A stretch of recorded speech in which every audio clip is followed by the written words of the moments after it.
right. Hey, thank you very much for having me here. It's a great pleasure. So I'll get to the topic.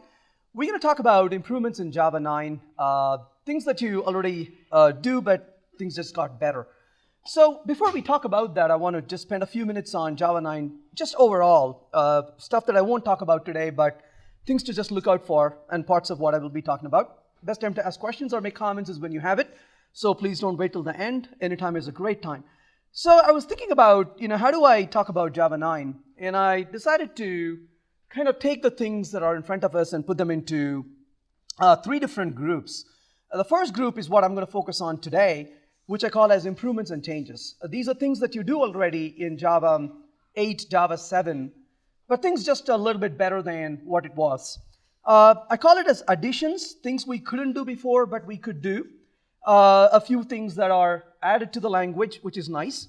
And the third thing I wanted to call it very politely, a good name for that could have been disruptions, but I decided to call them advances, and they are very significant as well. But in generally speaking, if you really think about Java 8 for a minute, at that time I would say Java 8 was probably the most significant update to Java overall. But in retrospect, I would argue Java 8 was more of an opt-in, opt-out. You as a developer can decide when to adapt Java 8, how much to adapt. You can partially adapt it in your applications. Well, that's not really the case with Java 9. I would say Java 9 is probably the most significant update to the language ever because it touches and affects every single one who is using Java in one form or the other.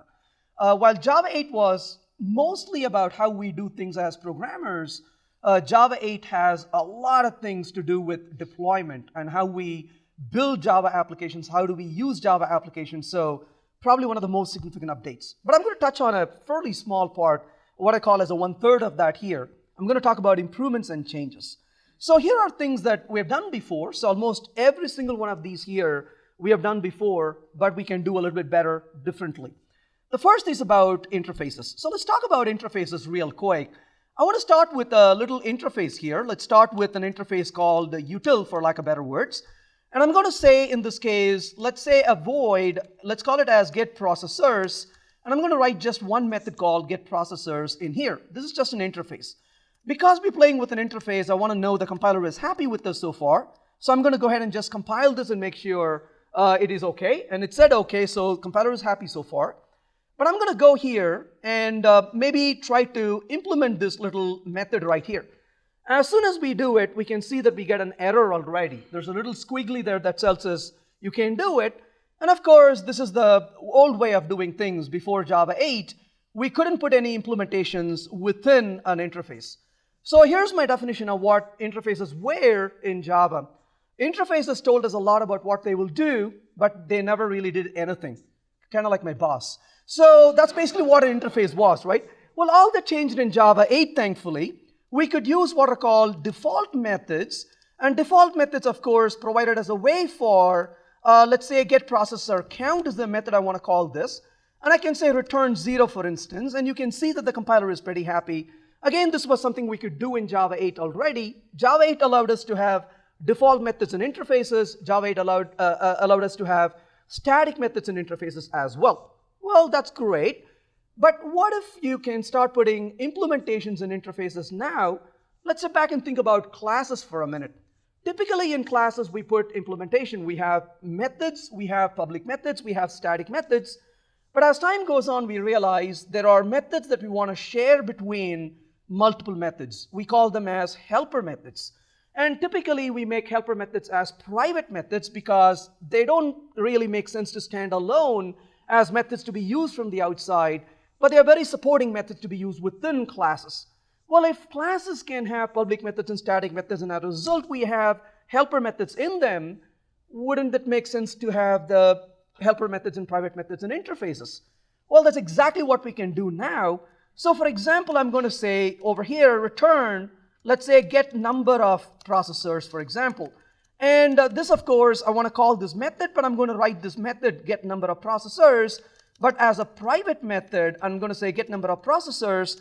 I'm just going to make this up. I'm going to return a value of 4, and I can just return that method. So we marked as a private method. How do I go about using this? We can say implements right here, a util, But as a result, of course, what I can do here is I can create a new sample object. But on the sample object, of course, I can call number of processor count, and I can call that method and maybe display the output of that method right here. So in this case, we are calling the default method from through the interfaces in here. But of course, because the method get number of processors is private, if I try to make a call to it, you get a compilation error. It's a private method, you cannot call it, obviously. So that's an example of how you can have a private method. Notice we did not use the word default. If you just say private, that method is available from default methods. You don't use the word default when you write them. On the other hand, if I mark this as a static method, then of course you see there's this little squiggly that uses an error. In that case, I have to make that as a static method. So if it's a helper method to be used in static methods, you put the word static. If it's a helper method to be used within default methods, well, don't put the word default, just mark it private, and that becomes available. Of course, in this case, I can use the method right here, util dot, get number of processor count is now available. Again, the other private method is not visible from here. So those are basically private methods within interfaces. So the intention really is you can provide helper methods within interfaces, mark them private, so you can write reusable code within interfaces as well. Well, moving a little forward, here's a feature from Java 7 that's been around for a very long time, but a slight improvement to it, if you will. So let's step back to Java 7 for just a little bit. Suppose I have a class called resource. And within the class resource, let's go ahead and create a constructor for this. And I'll simply call this as output. Let's go ahead and say, in this case, created. And within here, I'm going to write a method. Let's call this as void op1. And I'll simply output the value, let's say op1 right here. Well, let's say we have a method which is going to be the finalize method. And in this case, I'm going to do a cleanup operation on the finalize method. Well, in this case, I'm going to simply output, let's say, cleanup.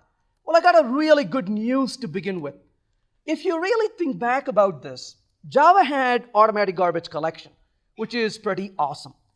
But unfortunately, though, it only cleans up memory. It also cleans up memory at its own will.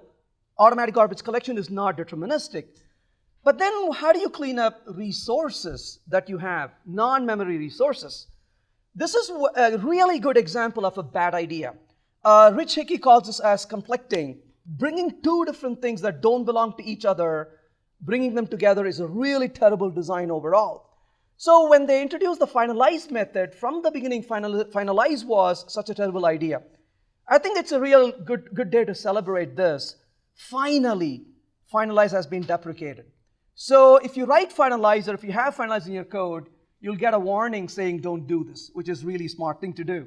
So I think they took a bold step to finally figure out this is a bad idea and get it out of the way. But how do you then manage resource cleanup, which is non-memory resource? Well, this is where you have what is called auto-closable. So you can implement auto-closable, and for this, of course, you're going to write a close method, which will then do the cleanup operations for us. Well, talking about Java 7, we had what is called try with resources. So you can say resource over here, and then this resource object that you create over here is going to be, let's go ahead and say, a new resource. And then once I create a resource object, I can call op1 on this.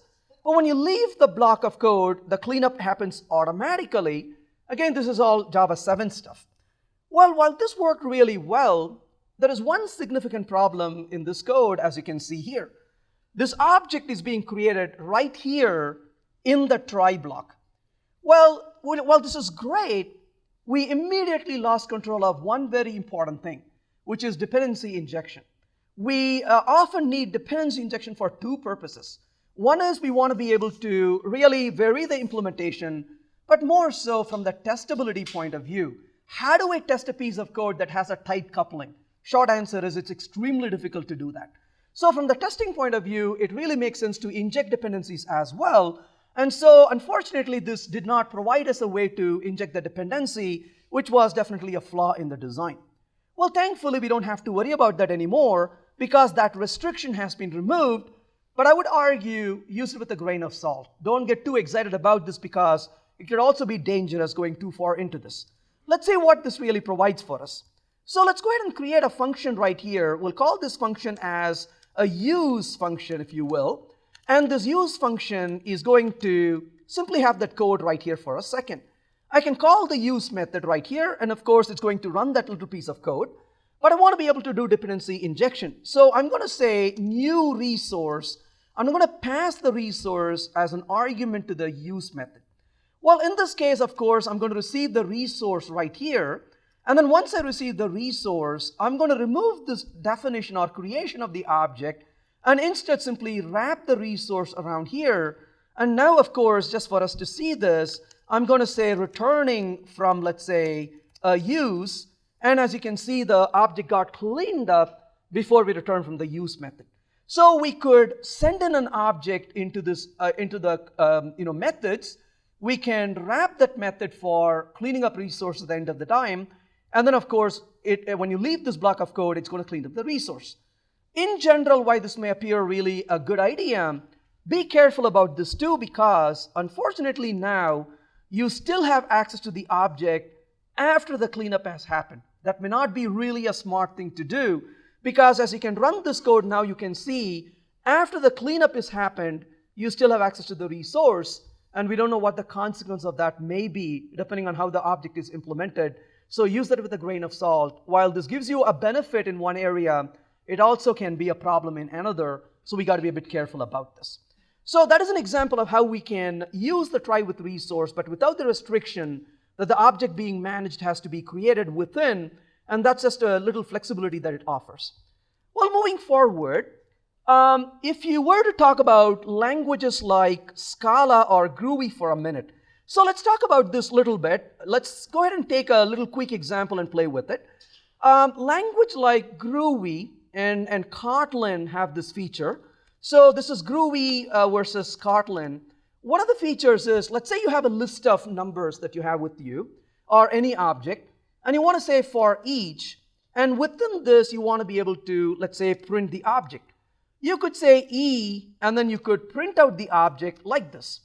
But oftentimes one thing I find frustrating is, it is anybody's guess what a developer is going to call that variable as. The other day I was looking at a piece of code. I was seeing many different pieces of code. And I stopped reading the code because now I wanted to figure out a pattern in which the developer has named these random variables. I have to admit I totally failed because with that random, which is really annoying because when people start giving arbitrary names, it is really frustrating. Well, if you don't have a good name, why bother giving a name? Which is what languages like Groovy and Kotlin do. You simply call it as it. And it means that it's whatever that object you receive, you're going to be printing it out or doing whatever you want to do with it. But there's a limitation in Groovy when it comes to using it. You cannot say it1, it2, it3. It's only for one particular parameter. If your function has more than one parameter, you still have to give some name to it. Well, if you look at language like Scala, on the other hand, you can say list dot, for each, for example.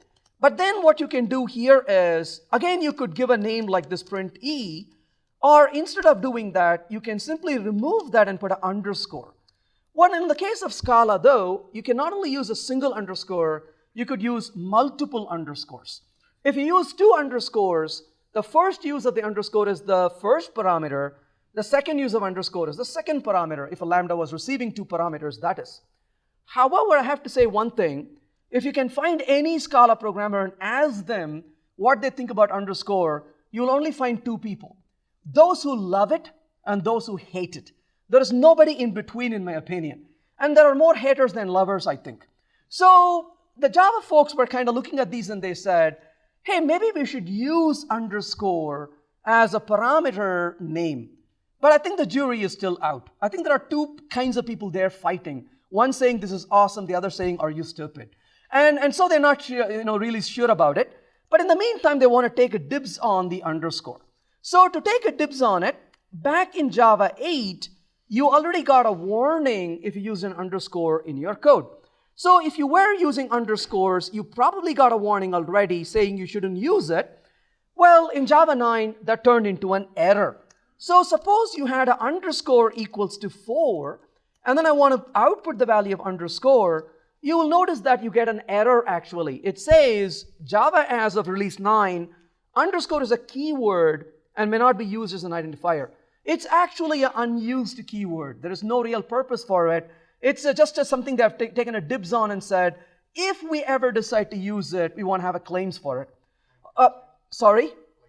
Like Go, well, Go, I'm hoping they will never use Go too. But underscore probably is something that might surface one day. Maybe it'll be a Halloween joke one day to introduce that momentarily. But the point really is, the fun part of underscore for me is, because they want to show you an underline with red, because it's underscore, they have to use a squiggly for it, which kind of tickles me when I see this. So don't use underscore. So what should I do if I don't want to use an underscore? Call it whatever you want to call it. Maximum value something, whatever that may make sense, give it a really good name. The other day I ran into a developer. He saw this underscore and said, oh, that's okay, no worries, I won't use underscore anymore, and decided to use 2 underscores. Very dangerous, don't do that. This is going to make the code really hard. The only time I would recommend using 2 underscore or 3 is when you really want to mess with your programmers, have variables which have arbitrary number of underscores in it. That'll be a lot of fun one day, right? All your variables are like this. That will be really fun.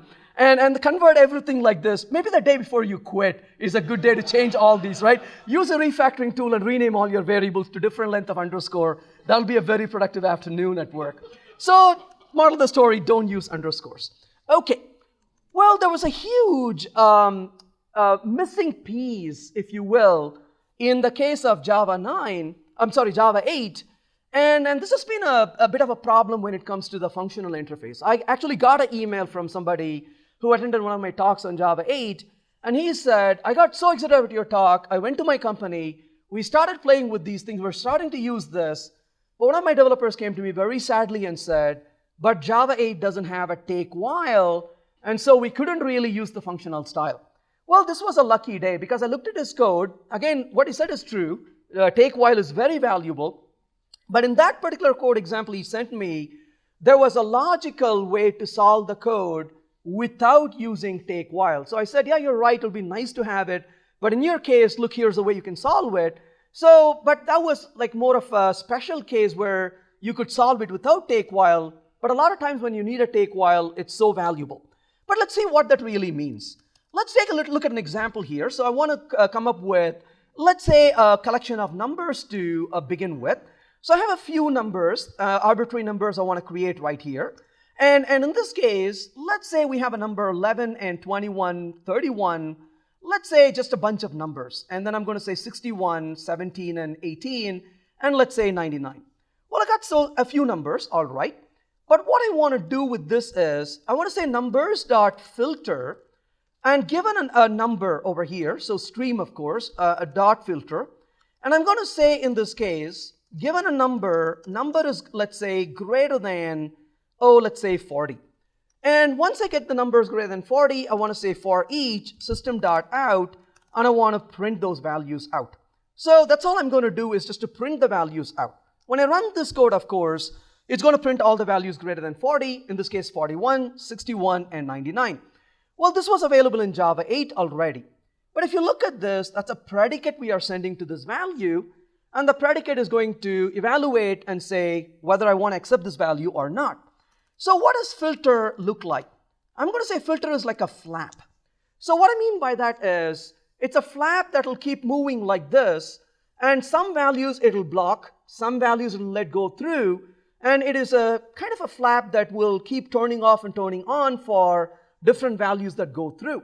So that's why some values get blocked, some values open up, and that kind of keeps going. On the other hand, they also had yet another function called, this is already in Java 8, called limit. And I can say limit 2, for example.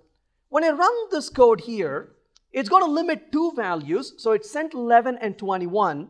So what does a limit really do? A limit is more like a switch, which is open, and then of course, and then closes permanently, right? This is the way to think about it. A switch that is open first, and then it closes permanently. So once 2 values go through, it's going to close, and no matter how long, no other value will go through. That's basically what a limit does. On the other hand, you also have something called a skip. Skip is also a switch, which is closed and then opens permanently. So this is quite the opposite, if you will, of what your limit is doing. So for example, I could say skip let's say 7, it's going to skip 7 values, and then it ends up printing the values after that. And as you can see, 18, 99, and 10, which are the 3 values in the end, got printed because that's when the skip really opened up. But if you look at skip and limit compared to filter, there's one big drawback in them. And that is, while filter took a predicate, a function, limit and skip really took a number. So a limit will look for a number of count to go through. Skip looks for a number of count to go through. But what if I want to limit or skip based on a condition rather than a count? Unfortunately, this was a gaping hole in Java 8. I think they just didn't get the memo to implement it. And as a result, a lot of times when you had to write code where you needed exactly that, the code was really hard to implement. What would have been really nice to have is a limit while or a skip while. If you look at languages like Haskell, they have a function called take. Well, Java doesn't have a take, they have a limit. And in the case of Haskell, they have a drop. Java doesn't have a drop, they have a skip. This is like language authors get together and say, tell me what names you use, I will make sure I don't use that. So basically, they kind of decided to be inconsistent. But what's important is you never be inconsistent consistently. You always have to be inconsistent inconsistently. You will understand what I mean by that in just a minute. So we have a limit, but I don't want to limit on a number. I want to limit on a condition. So what would you need? You want a limit while. Had they called it limit while, they'll be consistent with the inconsistency. They said, no, we can't do it. We'll call this take while. Go figure. So you have a limit, but it's called take while. And so what does take while do? Take while says, I'll take while a condition is met. So in this case, I'm going to say over here, dot take while, given an element is less than, let's say 40. Well, when the number is less than 40, take it. The minute number is more than 40, turn off your switch. So it is conditional switch rather than being a switch based on a count. So when I run this code in this case, notice we got 11, 21, and 31. But the minute the value hits a value more than 40, the switch is closed permanently. And it doesn't matter there's a value less than 40 after it. The door has been closed already, so there's nothing to go through anymore. So a limit will do it on a count. Take while will do it on a condition. Similarly, we saw earlier the skip. And the skip will skip as many values as you wanted to skip. So what would have been really nice to have is a skip while, but they couldn't call it skip while. They had to call it drop while. So drop while is going to do the same thing but on a condition. So e less than 40, let's say. While the value is less than 40, just skip it. So 11 is less than 40, 21, 31 are. 41 is more than 40. The door opens up. So 41 onwards, 15, 61, and so on will come through. Because remember, this is a door that opens once it's been closed in the beginning. So right from 41, you get all the values afterwards. So the equivalent of this is, so you have a limit and take while, which is on condition, and skip and drop while, which is on condition as well. So these are the equivalent of conditional versus non-conditional. But the behavior is pretty much the same, if you will, that these are just doors that open or close permanently after a certain condition has been met or a count has been met, depending on what you're doing. So that is an example of newly added functions which are very beneficial. Still, a few things are missing. Like one of my favorite that I still find is really essential is the zip method. And zip method still doesn't exist on streams. Hopefully that will come in a future version as we can expect. So let's move a little forward. One of the things in Java 8 that I'm really happy for is the int stream. And let's start with a little example. Let's say I equal to 0, I less than, let's say, 5, I plus plus. And in this case, I want to output, let's say, the value of I. That's a traditional for loop. In Java 8, I would normally recommend, instead of using this for loop, do an int stream dot range. And then in this case, you can start over with the seed value 0. And then I'm going to say 5. And then in this case, of course, we can say for each system.out, and we can just print it. So these two are fairly equivalent in Java 8. So this goes from 0 through 4, and that goes from 0 through 4 as well. If you wanted a less than or equal to in Java 8, you would then say range closed instead of range, and the values now go from 0 through 5, as you can see, and that goes from 0 through 5 as well. So my recommendation in Java 8 was, if you're using a traditional for loop like this, then consider using a functional style looping using range or range closed. But you know how sometimes you run across colleagues who are absolutely hesitant to do functional style of programming. They love imperative style because they like to write more code and stay at work longer than the rest of us. Well, then they will come to you and say, oh yeah, you think this is really cool? How would you do this? And they would say I equal to I plus 2. This is the point you normally have to say in Java 8, you win and be quiet after that. Because the more you argue, the more you will lose at that point, because there's no really elegant way to do that in Java 8. Well, thankfully, Java 9 fixed it. In Java 9, you have a special method called the iterate method. Before I talk about iterate, Java 8 has an iterate method on streams. But remember, stream is a general purpose iterator, nothing to do with numbers. IntStream is a specialized iterator on numbers. They didn't have an iterate method on IntStream, now they do. So what we can do for this purpose is, you can say intStream.iterate. But before I talk about it, one of the things I really like a lot is, when an API is very intuitive, that you don't have to go to Java docs. It is that obvious you can code in sleep. And that's one of the things I like about iterate. So let's think about what this means for a minute. Look at the first value in the traditional for loop. What is that value? That's a starting value. We'll call it as a seed value. Great. Let's look at what this looks like. Given a value of I, you want to tell me true I is less than 5 or no I is not less than 5. What kind of functional interface will tell us true or false when we give it a value? Something starts with a P. A predicate. Bingo, right? It's not rocket science to figure this out. It's a predicate. Let's look at this guy here. Given a value I want to get a value from the value I, like a I plus 2. What kind of functional interface takes a value and returns another value? A function. Exactly. So that's exactly what they're going to do. A seed, a predicate, and a function. Except a predicate is optional. Why? Because we just saw we can use limit, we can use take while, we can do skip while. So those can fill in the gap for predicate. We can have a predicate if we want to, but it's not required. So let's see how this is going to work. So I'm going to say 0 is my seed value. Then I'm going to provide a predicate. Given a value of I is less than or equal to 5. And then I'm going to give a function. Given a value I plus 2 is the mapping I want to provide for this. So then, of course, I can say dot for each, system.out, and I can say println, and I can just print the value out. Well, this is going to print 0 through 5, but I plus 2. So when I run the code, let's see, it said 0, 2, and 4, but notice that's a 0, 2, and 4 as well. If you want to start with a bigger number, 10, and you want to count down from it, you can do the same thing here as well by simply using a minus over here, and you can start with a seed of 10 if you will, for example. So that works really well. The iterate does the job. But on the other hand, you can also skip out the boundary. You don't have to provide it. The predicate is optional.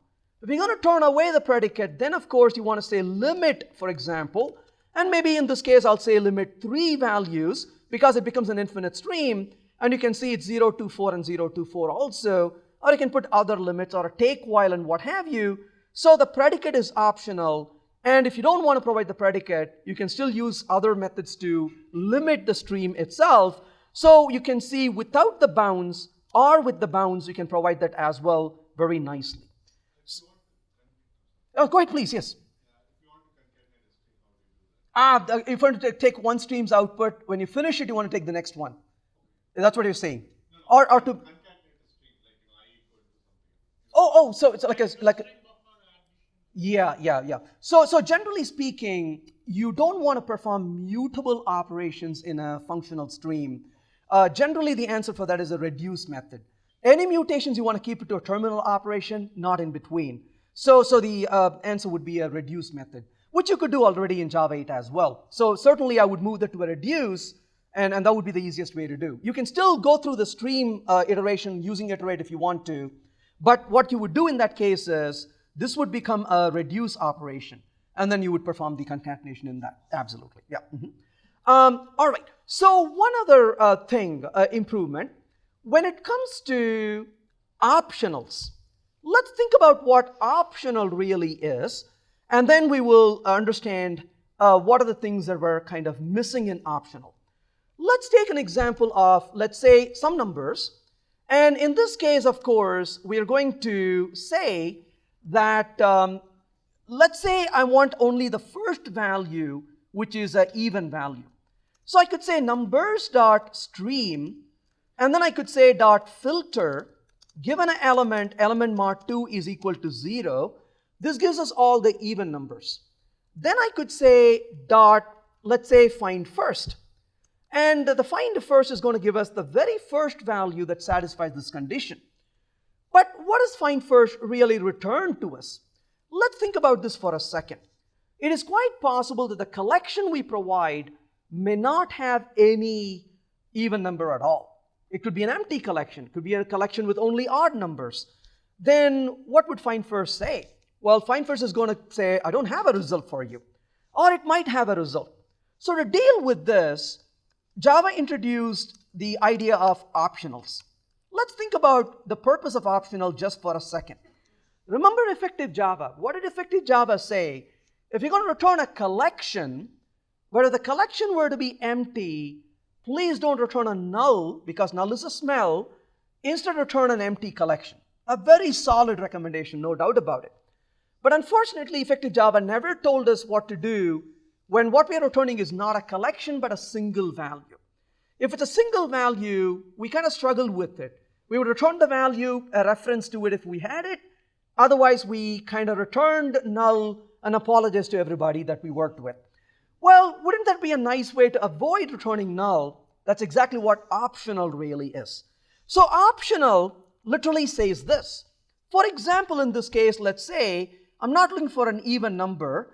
I'm going to look for a value e is greater than 5. But I want the first value greater than 5.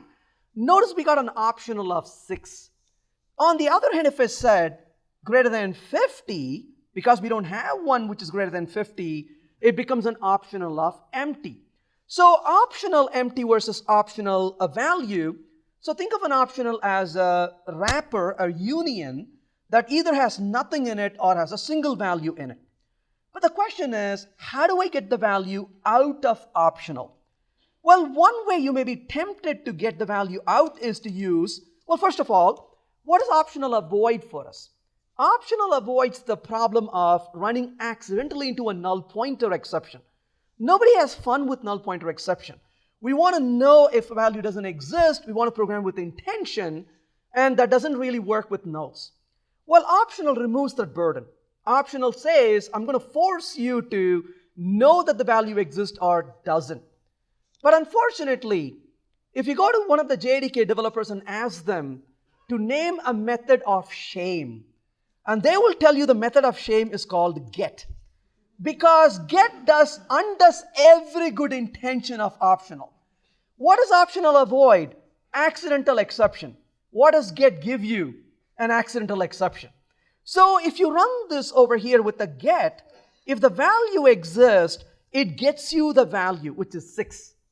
If the value doesn't exist, unfortunately, it blows up on your face. There is only one recommendation I have about get for you. Forget. Don't ever bother using it. Such a terrible, terrible function, right? Well, if we're not going to use get, how do I get the value out of it? One way to get the value out of it is we can use an or else, and I could give a 0, for example. So when I run the code, notice it gave us a 0 if the value doesn't exist. If the value does exist, it gives you the value that you have on hand, which is number 6. Well, that was available in Java 8 already. Unfortunately, there are a few issues we have to deal with when it comes to optional. So for example, if you go back to this and store away this optional for a minute, so I stored away as first right there, but I want to get the value from the first. Well, one way you could do this in Java 8 is you could say if first dot is present, then you could say output, maybe you could say first dot get or other ways to get to it. And if you don't have that value, what can you do? You could say or else, you may say output nope not found, for example. So when you run this little code, you notice that you get the value 6 if it's there. If the value doesn't exist, it gives you a nope not found. While that worked, unfortunately, this is such an imperative style of programming, it doesn't really help us to write this code and be happy afterwards. So wouldn't it be nice to make this a little bit more functional in nature? Well, we could have done this. We could have said first dot if present, and we could say if it is present, what do I want to do? Given an element, I can output that element. I like this for one reason. You're not forced to use the get anymore. The if present nicely extracts the data for you and gives it to you. So when you run this little code with a value of greater than 5, you beautifully get the value of 6 out of it as you would expect. Unfortunately, if the value is 50, you don't have the value, it's not present. When you run this, it quietly walks away. Well, gosh, wait a minute, I don't have a way to know the value doesn't exist. Well, thankfully, that's been fixed now with if present or else. So if you really want both the if part and the else part, you can use if present or else. But before we go, I never looked at the documentation for this because that's what I'm saying. When the interfaces are intuitive, you don't have to run to the documentation. Let's think about it. The value is present and I want to take an action for it. Well, that's a consumer. You give me a value, I do an action. But if the value doesn't exist, you're not going to give me anything, but I still am going to do some action with it. What functional interface takes nothing as input and returns nothing as output? The most arrogant interfaces ever, which never receives anything, never returns anything to you. Runnable, that's correct. So that's runnable, isn't it? So I'm going to say, nope, I don't have a value. So that's intuitive, isn't it? So if present, the first dot, if present or else, says give me a consumer, and I will use the consumer if a value exists. Give me a runnable, I'll use the runnable if the value doesn't exist. So if the value does exist, as you can see here, it prints the value 6. If the value doesn't exist, as you can see here, it then prints nope. So that's a new addition, if present or else. Works really well. Well, moving a little forward though, optional seems to have a lot of deficiencies in it, and they're fixing some of those. One of them is a OR. So what does OR really do? Well, before we talk about OR, let's talk about a little bit of a split here. There is a function called map already in Java 8 on optional. Map is a little odd name because we normally use map on a collection or a stream of data. In this case, it's used in an optional. What does it do? Optional map will say, if you give an optional of t and a function of t comma k, it will return to you an optional of k. So it performs an optional conversion. It'll convert the value of one type to another type and wrap it into an optional. But what if you have an empty? So optional of t, let's call it as empty, it'll give you an optional of k, which is also empty. Well, that's what map did. There's also or else. But what did or else do? Well, or else did something a little different. So or else said, if the optional of, let's say optional of t is given, it will give you a value t from it. It extracts the value. If it is an optional empty, if you will, and in this case, of course, I don't have a value, then it'll give you a value t also, where that value t is whatever you provide within here. This value is ignored if the value exists. If the value doesn't exist, that value is given over here. But notice, this is working on converting optional to optional. This is working on converting optional to a regular value. But unfortunately, there is nothing to continue with an optional if the value doesn't exist by injecting an optional into the stream. And that is exactly what OR provides for you. You can think of an OR as like a marriage of these two together. So to understand this, let's look at an example here. So I'm going to say first dot OR, but in this case, if the value exists, I want to just continue with the value, like I said. And as a result, I want the optional to be just carried over. If the value doesn't exist, inject an optional into this pipeline, if you will. So this is going to be optional of, let's say, 77. So if I have a value of 6 coming through, notice it's still an optional of 6. Just like map, but it doesn't perform a transformation of the value exist in this case, it just hands it over. On the other hand, if the value doesn't exist, it then injects an optional of 77 into the stream. So in a way, it's kind of like the opposite of map, right? Map will transform an existing value and pass empty, or does the opposite, or will just pass through the existing value or inject an optional when the value doesn't exist, so that becomes a nice way. One last thing I want to mention about optional. Before we talk about that, let's go back to just one little example here. Let's create a function right here called, let's say, we'll call it as print. This is going to take a stream of integer, and in this case, we will say stream. And all I'm going to do is take the stream for each on the stream, and on the stream, I want to simply say dot for each, and I will just print out system.out and println. Well, we know what this is going to do. It's going to iterate and print the values. So I could do this very easily. I can say print numbers.stream, and I can call this readily and have it printed. But when I run this, of course, you can see all the value in the stream being printed. No big deal.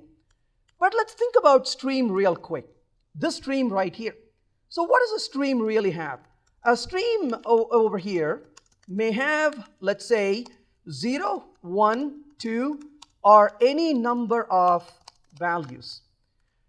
If you squint your eyes a little bit, you may argue optional is kind of like a special stream, isn't it?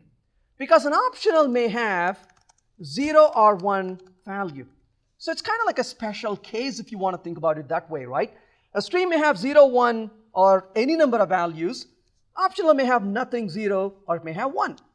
Well, if you come down to this code right here, first is an optional. But I want to iterate and print the value of an optional. So I'm going to just go ahead and say output and just put a little dashes here so we know it actually was called. So if I had called this with, let's say, for example, print and numbers.stream, we know that it actually prints all the values in the stream and puts a dash in the very end. If there was no value, of course, it wouldn't print any. But what if I wanted to take the print, but I want to send the first to it? Well, we couldn't do that because earlier in Java 8, streams were streams and optional is optional. There was no real good relationship between the two to go back and forth. So what would you do? You would have to do something absolutely silly. You would have to say stream, for example, of, and then get the value out of this particular first, and then stick it into the stream. That's another 3 or 4 lines of code, nothing to really make us happy. Wouldn't it be nice if we just said first.stream just like that? Well, sure, why not? So when I run this code, you can see it didn't print anything because the optional is empty. On the other hand, if the optional does have a value, you can see that it got printed right there. So that's an example of how you can treat an optional as a stream. In other words, now you can iterate over optionals as well. So if you already have functions that do iteration on streams, you can pass an optional by simply wrapping a stream around it, and you can pass that also. So what we saw here was things you could do already, but things that just got a little bit better and easier and more fluent. And so whatever you did in Java 7 and Java 8, you can just do them a little bit more easily and better. And make no mistake, there are some methods here that are absolutely essential. You couldn't have possibly lived without them without having to struggle too hard. And maybe there are a few here that are a little bit of an eye candy as well. You could have survived without them, but having them really makes it a lot more pleasant experience as well. If you want to download the code examples I showed you here, along with the other two parts I didn't cover, which is additions and advances, you can look for those in my website. If you don't find them, you can email me and I'll be glad to point you to where it is also. Hope that was useful. Thank you.